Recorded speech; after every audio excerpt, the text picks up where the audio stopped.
Ladies and gentlemen, the great liberation of America begins on November 5th, 2024. It will be the most important day in the history of our country, and the forgotten man and woman will be forgotten no longer.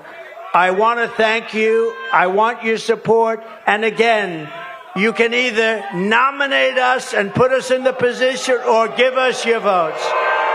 I would say nominate or give us your votes, but we want libertarian votes because you stand for what we stand for, and don't waste a vote. And don't allow the worst president in the history of our country to come back and do the final destruction of America. Thank you very much, everybody. God bless you. God bless you.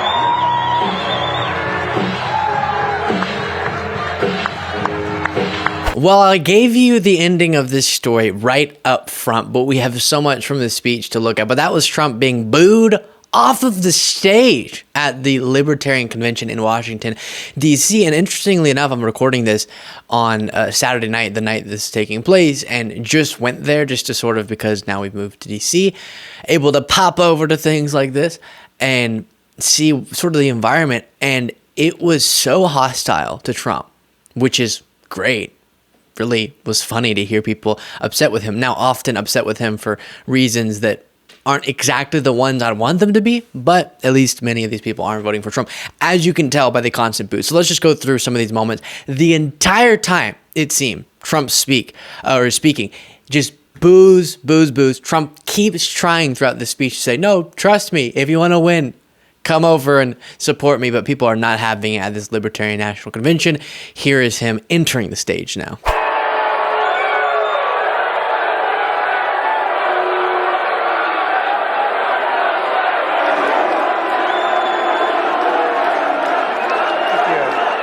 Yeah, so not happy at all. And then sometimes when an individual gets booed, eventually they start speaking and people stop and will listen. Maybe they're not going to cheer for the big sort of statements, but they're at least going to be quiet. Here, they don't stop, as you'll notice. Oh, it's an interesting question, isn't it? But we're going to have a lot of fun. I'm going to quickly pause your viewing of this video to ask you to subscribe to this YouTube channel if you're enjoying the content by clicking that subscribe button. Well, in the last year, I've been indicted by the government on 91 different things. So if I wasn't a libertarian before, I sure as hell am a libertarian now. And unlike Joe Biden, I don't throw people in jail for disagreeing with me. I don't do that. I want to thank some people. Except for him explicitly promising to do that in a future term and saying that he's going to do what he feels like is being done to him, even though he's lying about what's being done to him. And what's funny is he's saying he's a libertarian. I don't think he could define what a libertarian is. And to put it simply, the libertarians I was talking to there are upset with Trump because they feel that he's not small government, enough, which at least, while I disagree with them on almost every policy issue, the principle that Republicans used to hold of sort of small government, don't interfere with your life, they used to say that's what they sort of abided by. They've abandoned that completely. Now they want Trump to acquire more power, centralize control in the presidency, make the presidency more like a dictatorship. And that's completely antithetical to the values of even small government conservatives, as many Republicans used to proclaim to be. But these libertarians, at least, again, while we're so far from each other on our political stances, at least are being principled and saying this guy doesn't stand for what we have been saying for so long that we stand for. He's not someone advocating on behalf of even the liberty that they, in the way that they would define it as, which of course we would also define that differently. Then you have him saying that he has the strong endorsement of the NRA. Oh, that was interesting. Then you're going to like me, firearm, you're going to like me. Nobody better than me. And we just got the full NRA, the strongest endorsement they've ever given the NRA. So that's good. Freedom from... Yeah, and I kept expecting throughout this speech for him to say something like the NRA supports me, Second Amendment, and then the crowd would sort of, all right, we'll cheer for that.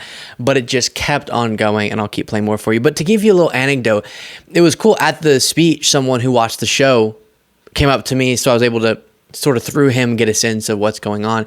And what happened with this was so this is the Libertarian National Convention. Keep that in mind. The Libertarian Party is their own party, and they're going to nominate their own candidate.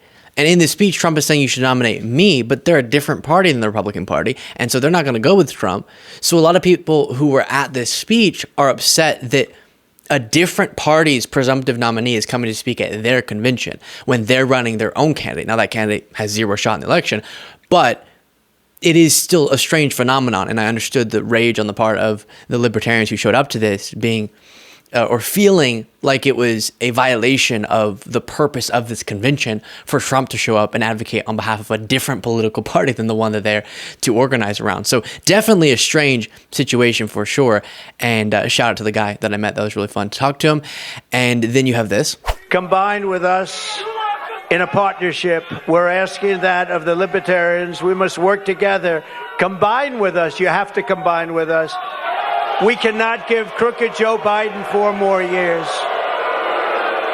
We cannot. One of the things that's super important to win an election is coalition building. And we hear a lot, too much sometimes, it feels, about Biden's, as another clip is playing, Biden's potential issues with building the coalition necessary to defeat Trump. And that means more moderate, maybe even some moderate Republicans who are against Trump and people to the left of him having issues with that. So that is the context of Biden's situation, the coalition he's trying to build. Trump has some major issues with the coalition he's trying to build as well. And the fact that libertarians who often are sort of willing to consider the Republican candidate, because it used to be they might have been more aligned, and you can imagine on policy issues, you put libertarians sort of to the right of the Republican Party, but now things have gotten all wacky. That's different. And it's a small government is how to sort of think of that. And even that terminology I don't like, because small government, in what facet of life are we talking about? But we'll just set that aside. That's their terminology. And so here, not only is he having problems in a major way with Nikki Haley Republicans, also these libertarian, not Republicans, but libertarians are very upset with him. And I think in past situations, past Republican candidates would not get the welcome that Trump's getting here. And that's a really good sign. Then you have Trump making this comment to the crowd. That's nice. That's nice. Only if you want to win. Only if you want to win. Maybe you don't want to win. Maybe you don't want to win. Thank you, D-Roy. Thank you. No, only do that if you want to win. If you want to lose, don't do that. Keep getting your 3% every 4 years.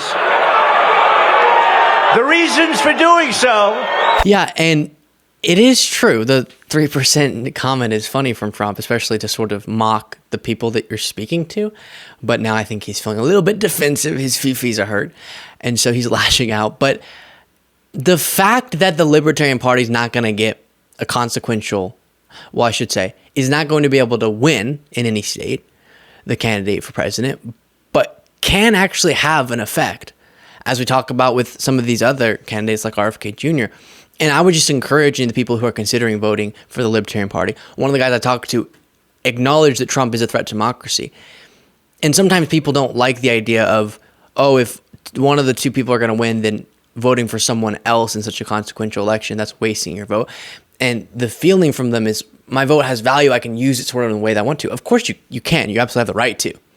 And I'm happy at least that people are voting. But your vote's so valuable that you should spend it and use it in a way that protects democracy the most. And the way you just can't argue against this, that you could protect democracy the most in this moment, is voting for Biden, because he's the only one of the two that could win. And voting Libertarian is choosing. It's not that we're forcing you into, you have to vote for one of the two people, but you're choosing an outcome that is less purely in sort of service of avoiding this crisis that is Trump to our democracy. So that would be my message to the people I talk to and to anyone else who's considering voting for someone other than Biden in this presidential election. And here's another clip. Anyone can talk about defending freedom, but I've actually put everything on the line to resist these despots and these stuff.